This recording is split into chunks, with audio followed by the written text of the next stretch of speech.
Welcome to the Daily Brief on Metro Milwaukee's health and the economy. My name is Tim Sheehy. I'm president of the Metropolitan Milwaukee Association of Commerce. And joining me as our co-host, Dr. John Raymond, president of the Medical College of Wisconsin. Each day at 3:30, we deliver a 19-minute fact-filled update on the health and economic impacts of COVID-19. This webcast is powered by Aurora WDC. And today we're joined by Keith Stanley, the executive director of the Near West Side Partners, whose goal is to build a thriving business and residential corridor through economic development, housing, and safety. Keith, thanks for joining us today. Thank you. And now we'll start with our health update and some new data from Dr. Raymond. Thanks, Tim, and good afternoon, everyone. As you know, over the last 3 weeks, we've been tracking the efforts of Wisconsin and the Milwaukee region to flatten the COVID-19 curve, and we've seen steady improvement in that the daily growth rate of new COVID-19 cases and the calculated doubling rate have continued to improve, and that trend continues today. There were 52 new COVID-19 positive tests in Milwaukee and 127 in Wisconsin. The daily growth rates improved to about 8.2% in both Milwaukee and Wisconsin. And 3 weeks ago, the growth rate was nearly 35%. The doubling times also improved again to about 8.46 days in Milwaukee and 8.15 days in Wisconsin. And recall that 3 weeks ago, the doubling rate was faster than every 3 days. So we continue to flatten the curve, which is promising news. But I do have a couple of cautionary notes to consider. I know that at least one of our health systems saw a spike in COVID-19 admissions today, and that they're at their highest COVID-19 census thus far.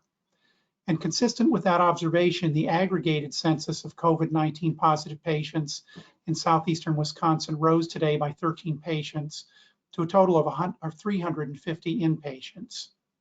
We also know that the census of COVID-19 patients in intensive care units also rose slightly to 131. Now, the other cautionary note is that we still don't know whether there'll be an impact of in-person voting last week or relaxation of social distancing over this past religious holiday weekend. Next slide, please, Austin. Now, many of you have been asking about hospital capacity, initially because one of our goals was to flatten the curve so that we could avoid a surge of COVID-19 cases that would overwhelm our health system's capacity to take care of people who needed to be hospitalized or to have intensive care. The hospitals took extraordinary measures to create a significant amount of internal surge capacity to do their part. Now, for those of you who joined the brief yesterday, you know that there's an additional reason for tracking hospital capacity. We proposed a list of 5 health and safety indicators that would need to be followed as we begin to discuss when and how to do a smart restart for sectors of our economy. And one of those was hospital capacity, especially ICU beds and ventilators. Specifically, our indicator reads as follows, quote, that hospitals have the ability to treat all patients requiring hospitalization without resorting to crisis standards, end quote. Now, this slide shows data reported as of this morning on total beds and ICU beds in southeastern Wisconsin. And the data are derived from Wisconsin Healthcare Emergency Readiness Coalition Region 7, or HERC 7, which encompasses southeastern Wisconsin. And as you can see in the right-hand column, there are over 1,000 open and available non-ICU beds in southeastern Wisconsin and 222 available ICU beds. Now, this number of ICU beds might include some surge beds, but the most important takeaway is that we've not exceeded the capacity of our ICU beds up to this date. Next slide, please, Austin. This next slide shows ventilator capacity. Whereas it's clear that we've not exceeded our capacity, I do believe that some of the capacity is surge capacity from ventilators that were repurposed from operating in other procedure rooms. Nevertheless, the punchline is that we have not exceeded ventilator capacity as of today. Next slide, please, Austin. Another health and safety indicator that we proposed yesterday is that we will, quote, have adequate personal protective equipment for healthcare providers, first responders, and employees of economic sectors that begin to open up, end quote. Now, this is a crude metric that needs to be refined, but it's clear from this slide that many of our hospitals in southeastern Wisconsin do not have a 7-day supply of either N95 masks or face shields available. And a 7-day supply is usually the minimum acceptable supply under normal circumstances. So we're going to have to dive a little bit more deeply into this metric as we go forward. Next slide, please. And this last slide is just a screenshot pulled from the IHME website, which many of you are following, which shows a projection that we have reached our peak ventilator use here in Wisconsin. Now, again, I urge some caution until we see the impact of relaxed social distancing this past weekend, but in general, the trends are positive. So in summary, we've begun to pivot our thinking and our metrics to those that are relevating to consolidating the process that we've made using social distancing with an eye toward a phased, thoughtful, data-informed restart of our economy in a sector-specific manner informed by our health and safety indicators. Again, I want to thank all of you in the audience for everything that you've done to help us bend down the curve, and I'll turn it back over to Tim. Thank you, Dr. Raymond. And as we bring Keith back in to talk to him a little bit about what's going on in the near West Side neighborhood, I'd note, Dr. Raymond, this is the first time that you've used actual hospital data, PPE data, and ICU data from the region in Wisconsin. And this is really helpful, I think, to give us a real time look at where we are as we start to look at re-engaging the economy. Yeah, agree, Tim, and I'm very excited that we have that data available to us now. Well, Keith, again, thank you for joining us, and we've been trying to mix in different perspectives here as we look at the healthcare challenges facing the region. And so I'm very interested in your perspective from the near West Side, what you're seeing with the businesses, what you're seeing with the residents, and some of the concerns that you have. Thank you, Tim. I appreciate that. Thank you for the opportunity. For those of you who don't know, Keith Stanley, I'm the Executive Director of the Near West Side Partners, also the bid manager for bid number 10, Main Street manager. Also, some time ago, worked at City Hall as a Chief of Staff for Alderman Willie Hines. Graduated from Alabama State in the 40 under 40 for 2016. I don't look like 40 under 40, but I'm there. I'm gonna dive in. I have a couple of just slides to share with you, and I'm gonna go through them pretty quickly so we can get jumping right into Q&A. Next slide, please. Near West Side Partners, for those of you who are not aware of the Near West Side Partners, we were founded in 2014. Our founding anchors are Aurora Healthcare, Harley-Davidson, Marquette University, Molson Coors, and Potawatomi Business Development. These organizations reside in the Near West Side and have been tremendous as far as support financially and otherwise as far as work we're doing in the Near West Side. Next slide, please. So as far as our response, I want to talk about the Near West Side and how our organization is responding. We've been able to work with a number of different groups, Associated Bank, LISC, Local Initiative Support Corporation, to provide grants to help people stay in their homes as far as renters. We've given over $10,000 in rental assistance program, another over $7,000 for rent and payroll for businesses. And we're hoping to give out another additional $15,000 in the next 30 days to businesses and to our renters. We're working on the educational front. We want to slow the spread. We have a unique stencil program where we're going to be stenciling in front of the numerous multi-units we have in the Near West Side, in front of gas stations and other places, to give people the 4 items about not touching your face, washing your hands, and all the other things that have been highlighted that we all hear about. We need to get that information to a specific group, and we're doing that. We're doing business safety checks and outreach to all our 370 businesses in the Near West Side. Many of them are closed. We have a few that's open, but many are closed. And we're partnering with a number of different organizations, Advocate World Health, the Housing Authority, and local businesses for donation and education. Next slide, please. Another part of the response is really our businesses, and our businesses have stood up and really done an amazing job. Central Standard Distillery has turned their liquor, if I can say, into sanitizer. We've been able to get that out to a number of our housing facilities and those who are our most vulnerable population. We're also, a lot of our businesses have cut, as many of us have, cut the hours in half, even laid off staff. Many we've encouraged, and we work with them to apply for the SBA loan and the payroll protection program. Some of our businesses who are open, they're doing the curbside service. Triciclo Peru, 5 O'Clock Steakhouse, and Pete's Pop are other smaller businesses who are open will do the curbside service. Next slide, please. The resident challenge, and this is where it's difficult. We're dealing with a population a little bit less educated, a lot of hourly workers. That slow the spread education is important. And even though many of us have gotten that message, many of our residents haven't. They live in a lot of multi-units. There's still a lot of activity going on. We've had conversations with our police department, Captain Jeffrey Norman and others. And so we're going to be working to use more graphics, more videos to keep the message simple about slowing the spread.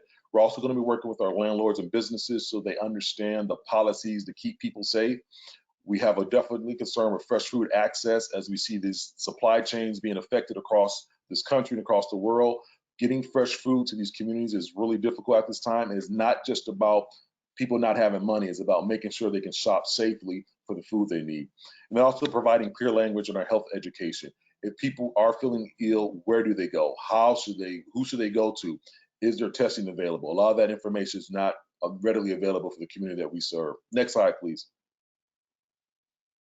The city challenges, we know it's important to get back to work, and that's what we all want to do. I think there's a message there to be shared. Is the quarantine working? Has it worked? I think many people are unaware if it's having an effect that concerns them. What are the clear ways in government? Where are the clear ways government and business continue to keep frontline workers safe? Many of our people are still deemed essential who work in the NWS side. They're the grocery store clerks, they're the tellers, they're safety and security personnel, and they're concerned about their safety. We want to make sure that we have a message that we're not putting profits before people. So we want to make sure there's an outline of what people can expect, even though we're all in this together and a lot of things can't be answered. But what can we share with our community, including our businesses and our residents, about what to expect for the next 2 weeks, 30 days, 6 months out? Next slide, please. And then urban opportunities. We're hoping that we can be able to work with our anchor institutions and others to make sure that we can work with minority-owned businesses who provide protective equipment and who provide professional cleaning services, decontamination services. So we're pretty excited about some of these opportunities. Thank you, Tim. That's what I have. Thank you. Thank you, Keith, for working through that. And we'll bring Dr. Raymond in here and answer some of our questions from the audience. But the question I have for you, Keith, is one of the last points you made that's challenging for everybody, and that is giving folks a clear line of sight about what's coming next. How safe are they? And as businesses start to come back online, I think people want to know what the next couple of weeks look like. So what do you think can be done to help folks in your community understand that better? I would say this, I've been following a lot. There's Richard Florida, who wrote the book Creative Class and the New Urban Crisis, an amazing guy, Richard Florida. He said some things I think are important. We need to give some tools specifically to our businesses on how they can begin to open up slowly, and whatever that is. It may not be next 2 weeks, but if we can have a clear, this is what you should do if you're an eye doctor, or if you're a veterinarian clinic. A lot of our businesses, they need the information. So, okay, this is how I can keep my patrons safe, whether it's tools or packets, guidelines, and even our landlords. So I think for us is getting the information that allows people to slowly open back up, to make sure that when people are coming to support the business, they know that they're safe. Well, that's a great point, and we've been working with the medical college, and we expect, Keith, to have guidelines, best practices, if you will, for companies as they reopen, to make sure that both their customers and their employees are safe, and we share that information amongst employers. So that's a great point. Chris, do we have questions? We do. The first one is for Dr. Raymond, and Tim, you may want to weigh in on this one as well. We had a question about some of the multi-state coalitions that they're forming among governors, both in the Northeast and the Pacific Northwest. Would there be an advantage to having a Great Lakes version of that, and how would that help? Well, I'll start and then let Dr. Raymond chime in. I think there would be an advantage to that. I believe Governor Evers is in touch with the surrounding governors. And I think, as Dr. Raymond has pointed out, and just anybody knows from their own life experience, you're traveling in between states, and we have to have some clarity as to where each state is in the process, so we're not cross-contaminating states.